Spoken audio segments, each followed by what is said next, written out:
The first thing that you want to avoid doing, and it's something that a lot of people do, is using dryer sheets. This may seem like a quick, easy idea how to get your clothes to be less staticky and smell better, but these leave a chemical residue which could cause your dryer to get clogged up more. It could damage your clothes and damage your dryer, and it makes the lint stick together more so that your dryer vent will get clogged a lot faster than if you weren't using the dryer sheets. So what should you use instead?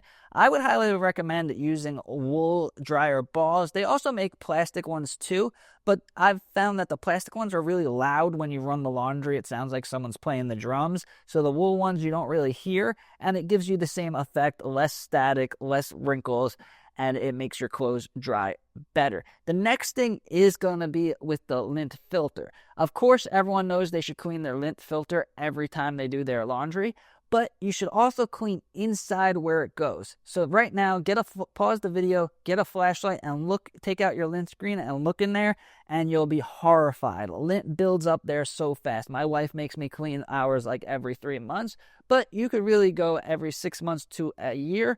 And if you have the right tools, the right vacuum attachments, which I'll leave links down below, it's really easy for you to clean this, and it will make your dryer run better, and it will reduce the risk of a fire hazard, which brings me to the next one. Never run your dryer without you being there. Don't I'm going to run the dryer and go out to the supermarket and the clothes will be done when I come back. This is very dangerous, and I am a professional dryer vent cleaner, and I know my dryer vent has good airflow and is not clogged, and I still will never leave my house with the dryer running. Next is going to be not having the inside of the dryer cleaned. So yeah, the lint screen that I just talked about, but in the back of your dryer, there'll either be a panel that comes off or one pipe with one screw that comes out, and you could just take a vacuum and clean in there. I've seen lint 3 inches thick that was getting burnt in here.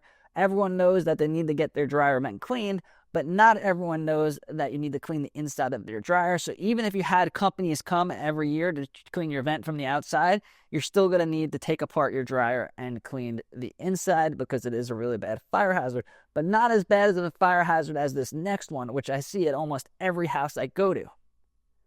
And that is using a plastic foil vent. So when you buy your dryer and they come install it, most likely they'll install a plastic foil vent. These ones, if you take a lighter to them, they will go right on fire. They're super dangerous. There could be holes burnt through them. There could be rips. They tear really easily, and usually they're held on with flimsy spring clamps. So the only one that I would recommend after doing dryer vent cleaning for the past 8 to 10 years is Dryer Flex. They compact all the way down, and then they go out to either 4 feet or 8 feet, depending on which one you buy.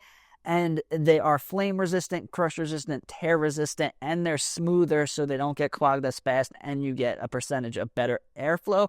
And they're really easy to install. And if you want to see how to install your own dryer vent to keep your house safe, check out this video over here.